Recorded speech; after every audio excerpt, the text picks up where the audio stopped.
Welcome to Tilly's Trans Tuesdays. Today's topic can be described many different ways, but there's one term I love a lot because it's the most inclusive and lets you know just how normal being trans is. So break out the science textbooks. We're talking body hacking.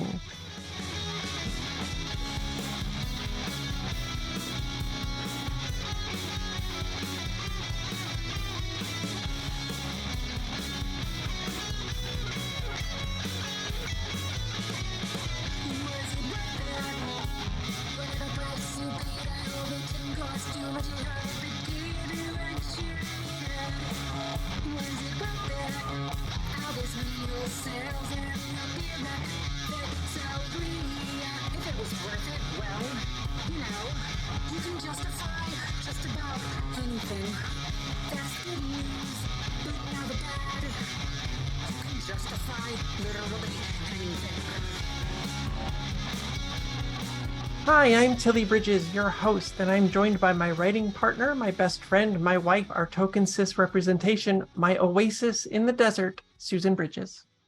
I can't believe you're coming up with a different one for every episode. It's a good challenge. I like it. I'm a writer. It's a good writing challenge. Okay. Our returning guest is Jack Knoxville, who was the first transmasc candidate for political office in the Southern United States. He's an activist and digital strategist who specializes in building power for marginalized communities. As the founder and executive director of Trans Empowerment Project, Jack is also an award-winning transformational leader who is an expert at creating and executing strategic initiatives to build power and achieve movement-wide goals. Welcome back, Jack. Thank you so much. I'm excited to be here. It's great to have you back.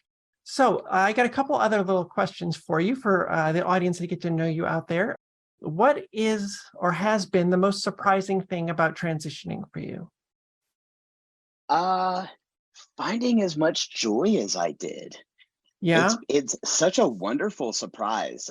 I had so much anxiety before I started transitioning. Sure. I mean, we all do. We're all so nervous about it. I really had no idea how much better my life would be by being able to really step into myself, my authentic self. Yeah, I mean, I hoped, I guess, at the beginning, that I would find this extra level of happiness and joy and just contentment with myself afterward. But you don't always know, and so when it finally shows up, it's this really amazing thing. So I definitely feel that. What is one piece of advice that you would give to people just starting transition, or something you wish you knew going in ahead of time? I wish that I would have known there is no roadmap for what transitioning looks like, that there is no one way to exist as a human being, let alone a trans human being. And so each of us do have our own journeys, our own experiences, whether it's ever being on hormones or not, ever having surgery or not, ever, changing your name, ever changing pronouns, whatever it is, like whoever you are is completely valid as you are. And so I wish I would have known that before I started transitioning. Just throughout life, it would have been a wonderful thing to really know, but especially as somebody who is transitioning or, who is starting their journey, I would say really just remembering that you are valid in your existence, however you are right now. Yeah, I think that's really important because there's a segment, I guess, of the trans community who feels like you are not, quote unquote, really trans if you don't do X, Y, and Z. And that is wrong, and it's garbage. And those are garbage people you should not listen to, that need to do better. You can do or not do anything that you want. It's all about what's right for you. And that's, in fact, I'm getting into today's topic, which we'll be talking about in just a second. But before we get there, please remind people again where they can find you online. Absolutely. Y'all feel free to go to transempowerment.org. That is the place to go to get connected with all things related to Trans Empowerment Project. You can also go to jackknoxville.com to get connected with me personally. Excellent. I hope everyone does that because you're great. Okay, so what the heck is body hacking? It's using science and medicine to change our bodies in ways we need or desire. A pretty simple concept, right? And I bet you're like, wait a second, cis people do that too. Yes, they do. Our bodies are our bodies. And until our present cyberpunk dystopia makes the leap to consciousness transference, we're stuck in them for life. But we can and should do what we need to in order to make our stay in these meat sacks as pleasant an experience as possible. Literally, all of you listening have hacked your bodies before. Do you take medication to treat a disease or condition? That's body hacking. Have you had a knee replaced? Body hacking. Have you taken ibuprofen for a headache or had a drink to relax? It's all body hacking. We use the tools at our disposal via science and medicine to make our bodies and minds function better or feel better. And it's really amazing to think about. We change our bodies or the way that they work to make ourselves happier and healthier, and it saves lives. To me, it's just immensely cool. And humans have always done it, going back forever to herbal remedies passed down from generation to generation, probably predating written history. It's part of being human. It's what all of medicine is founded on. It's part of us. All of which is just to say that the things trans people do to make ourselves at home in our own bodies is the exact same thing. And there are various ways this is done, but the most common and well-known is probably HRT, hormone replacement therapy. If you want more information on that, please see the past Trans Tuesday thread on hormone replacement therapy. Spoiler, it's also about patience, which is a very key factor in transitioning. But as the super briefest of summations, HRT usually involves lowering or blocking one hormone, estrogen or testosterone, and adding or replacing it with the other. It's a little more complicated than that, but that's the gist of it. And a quick reminder relating to what Jack said earlier, not all trans people are on HRT or even want it, and some might not be able to be on it for medical reasons. And not everyone who is on HRT does all the HRT someone else might be doing, and that makes them no less trans, okay? Okay. I just mentioned all of this now so that you have something of a base to work from. Is there something like this, some kind of body hacking that has made your life better, Jack, that has something you've done that has made your quality of life improve? Oh, yeah. So fairly recently, I have been very focused on just getting healthy. That's healing from traumas. I mean, forever of traumas, decades of trauma, and also just getting healthy, getting more comfortable in my body, as you were just talking about, Tilly. And so, yeah, starting in, I think I really buckled down in like July of this past year of 2022. I started doing some intermittent fasting and whatnot. I have managed to lose over 50 pounds.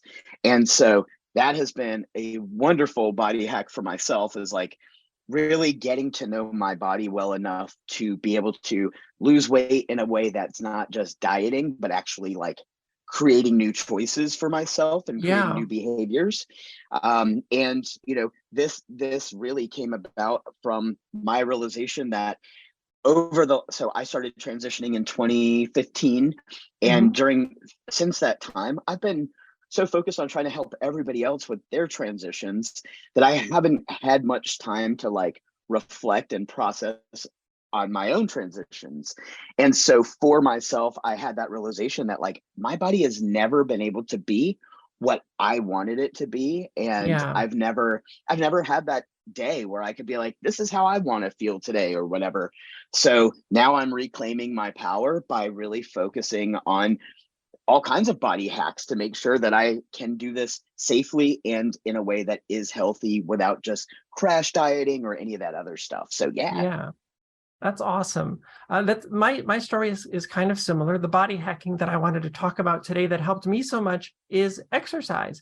And hold up, Tills, I hear you yell WTF. Okay, just stick with me. If you are exercising simply to get in better shape or for medical, emotional, or mental health reasons, if you're exercising to feel better or to change the way your body looks, you are using science to hack your body. And this is why I like body hacking as a term, because it's a big umbrella that covers a lot of things. And to be extra clear, not all trans people need or want to or are able to exercise, and that is totally fine. I'm not at all saying that anyone else has to do what I did. Okay, so why the hell am I talking about exercising? I strongly suspected I was transgender in 2015. It was a slow realization, and Susan was aware of it the entire time. We have very good communication. We founded our relationship on this, right? That's why we're writers, I suppose. Yeah. Well, okay. So I was 99.5% sure, for a reason that I don't want to get into here. Although if we're friends and you really want to know, you can DM me and I'll tell you. I knew that even if I was trans, I wouldn't do anything about it until very specifically May of 2020. I know, right? That's really weird. But that meant that I could explore things at my own pace. In high school, I was on the track and cross country teams. I was talked into it by my best friend at the time who loved to run. And what a fool I was. Oh, the pain. I really hate running. But around the same time that I began to suspect my true identity, my doctor ordered a routine blood test. And she looked at the results and was like, hey, you should maybe do something about this, huh? It wasn't like I was in the danger zone or anything, but I was trending that way noticeably.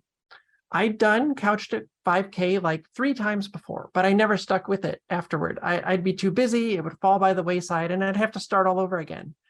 And did I mention that I hate running? But I didn't want to actually get into the danger zone because Susan and our son need me, and also I really like being alive. It's pretty great. So I decided to make a very concerted effort to get back into exercising and stick with it. But how do I motivate myself to keep at it? Well, every week, if I went for all my runs, I allowed myself to go out to lunch and eat like I did in high school. For all of those lunches, I stuck to places I knew, everything that was familiar. So imagine my surprise at how that changed once my dysphoria lessened and dissipated years later. And I was suddenly not just open to entirely new experiences, but I was craving them. If you'd like more info on that, you can see the Trans Tuesday on Freeing Up My Brain, aka Lunch with Tilly.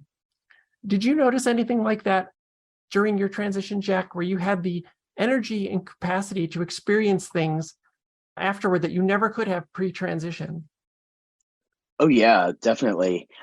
It has been so nice to move into spaces where I feel like I have the mental health, and that's really what I feel like one of the first impacts as I started transitioning, as I started getting more comfortable with myself and owning my identity.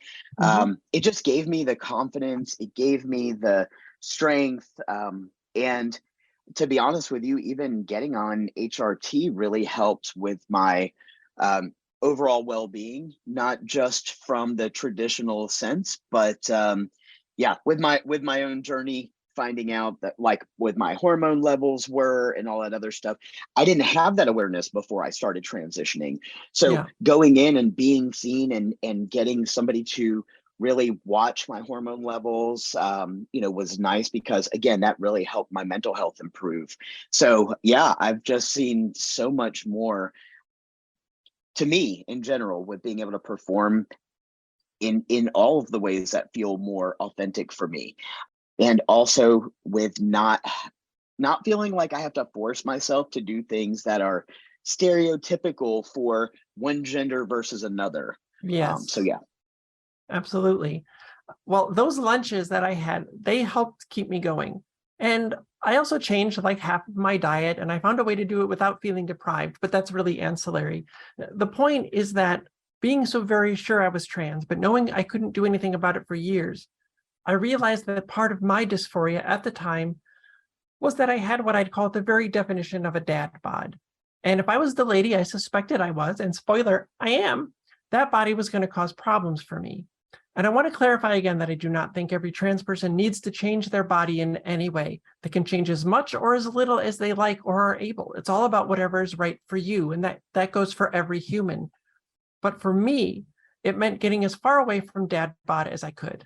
And suddenly running, which I still kind of hate, became not as awful because I was hacking my body. And that realization is where I consider my transition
that dad bod mentality. Yeah. I actually went the other way with it. When I first started transitioning, I had very large chest, and that, of course, like for a trans guy, that is like the one part of my body that probably gave me the most dysphoria, and it was Yeah. the biggest, the most accentuated, and I hated every part of it.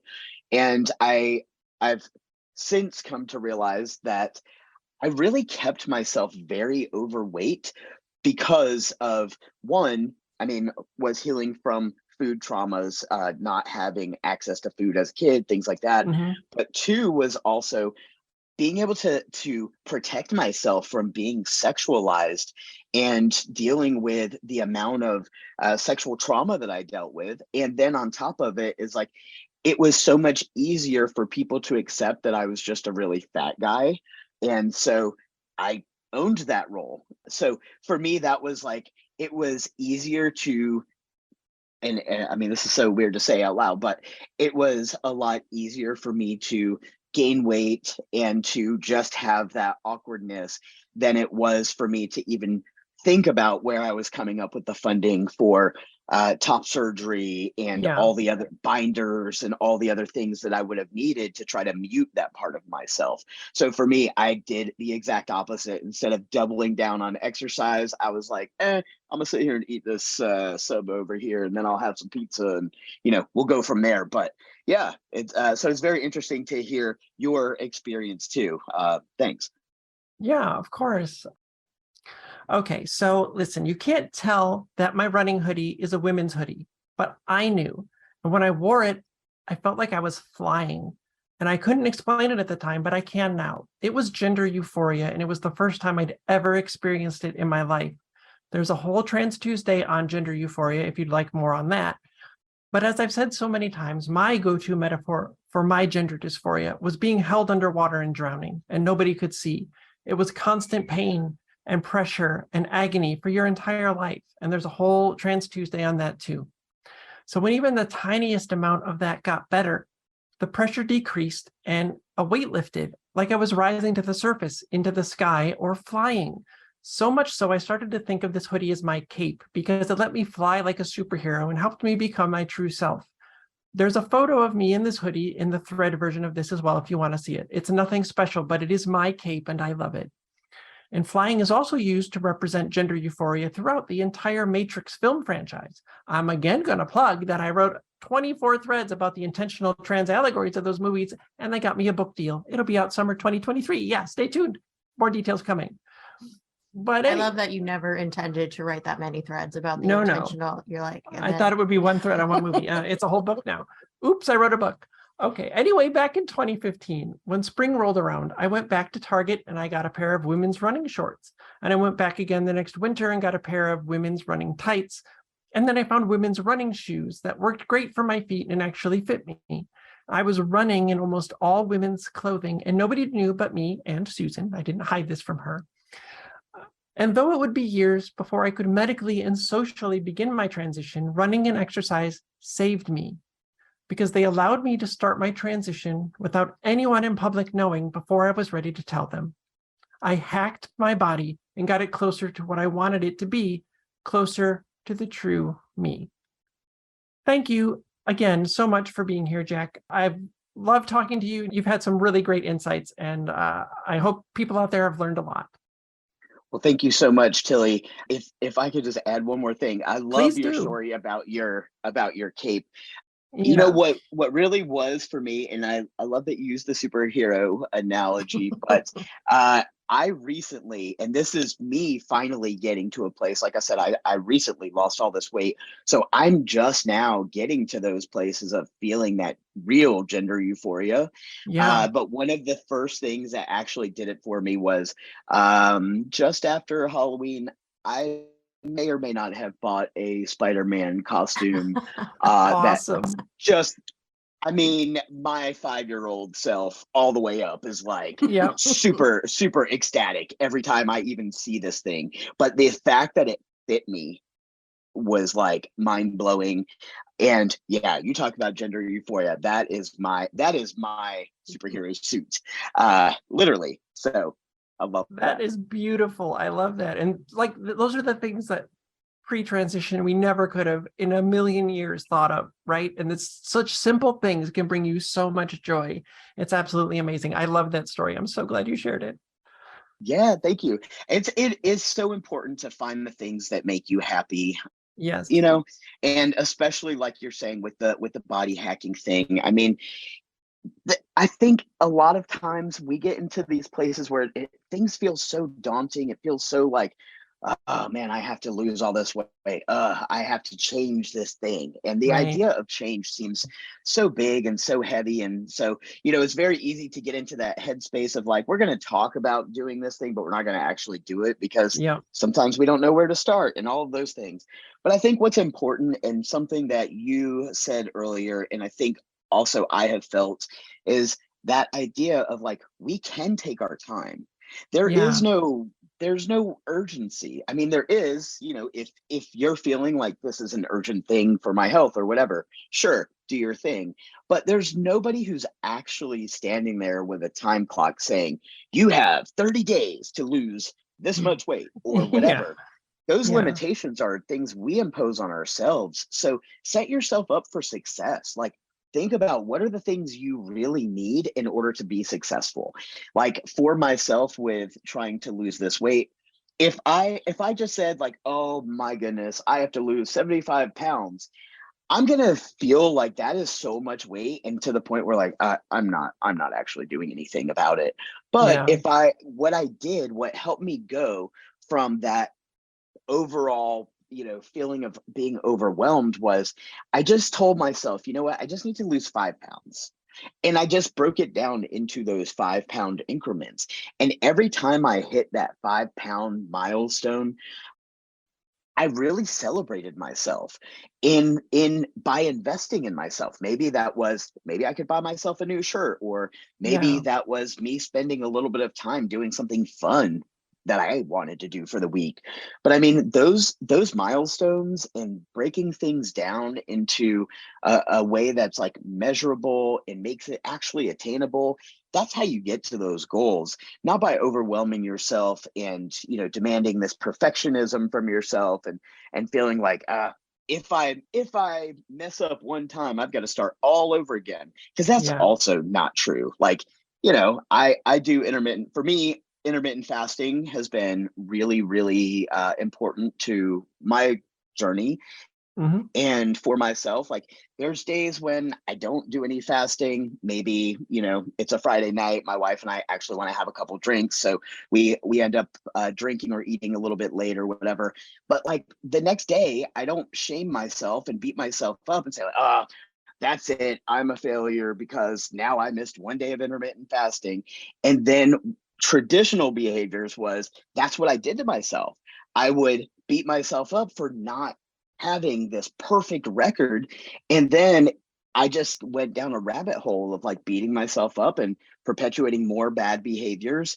And then Yeah. it was waiting until I was done beating myself up and then recovered enough to get motivated all over again. Whereas this time I had to like really be honest with myself and say, look, I'm not trying to do this for today. I want this to be, I'm making changes to the rest of my life. I'm going to be healthier, period. And so, I don't have to be perfect. And if I don't fast today, that's fine. I need to do it tomorrow.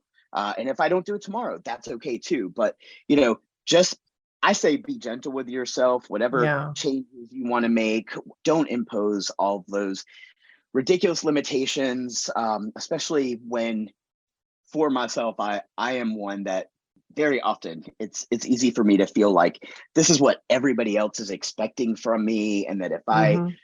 am not perfect, then other people are going to say, yeah, other people are so wrapped up in their own lives, they're not worried about what I'm doing and not doing.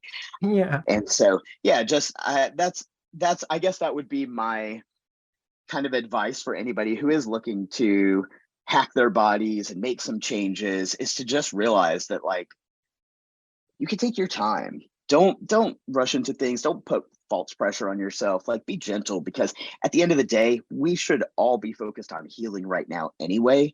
Yeah. And this is how we get to a healthier society, let alone healthier individuals is by taking the time to be kind to ourselves, setting ourselves up for success, and lifting each other up. So, like for you, Tilly, I am so proud of you and all that you Aw. shared, especially with this journey, because I understand those fears and those anxieties. And I also know how difficult it can be to push past that.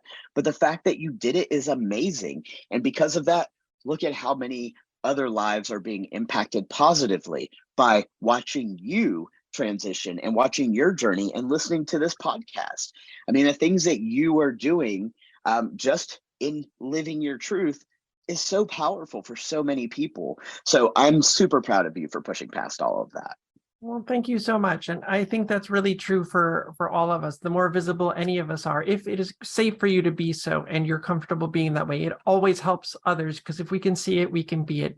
I know that I saw other trans people before I transitioned who did it and posted photos and talked about their transition, and it helped me so much think it was something that I could do. So I definitely want to try to give that to other people.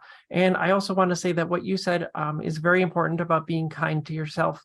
I would sometimes, if I missed a run or a day of push-ups or something, I would beat myself up over it. And what broke me out of that was realizing that if Susan had a similar plan, would I be mad at her because she missed a day or something? And no, of course I wouldn't be. I'd say, that's okay. You're human. You'll get back to it tomorrow or the day after or whenever that is. So be as kind to yourself as you would be to anyone else. All of us humans hack our bodies in lots of different ways. Trans folks are just like cis folks in that way. We may do different things to hack our bodies, but we're all still doing the same basic thing for the same basic reason: to feel better, to help ourselves live better lives. Hack those bodies when you need to, friends, whatever that means for you. Do what you need to live, to be better, and to be you. Tilly Bridges, end transmission. Tilly's Trans Tuesdays is hosted by Tilly Bridges and Susan Bridges, with audio editing and sound mixing by Jillian Morgan. Special thanks to Daisy and Jane for the use of Sorry Not Sorry as our show's theme music. Please stop by and show your support at daisyandjane.bandcamp.com and soundcloud.com/daisyandjane. You can find me at Tilly Bridges on Twitter and Hive, on Mastodon at tillybridges@mastodon.social, at facebook.com/TillySBridges, and on Insta at HeckYeahTillyBridges. And you can find Susan on all of those at Susan L. Bridges. The Google Doc and social media versions of this week's topic and all past topics are available at Tilly'sTransTuesdays.com. For more information, visit pendantaudio.com. Thanks for listening.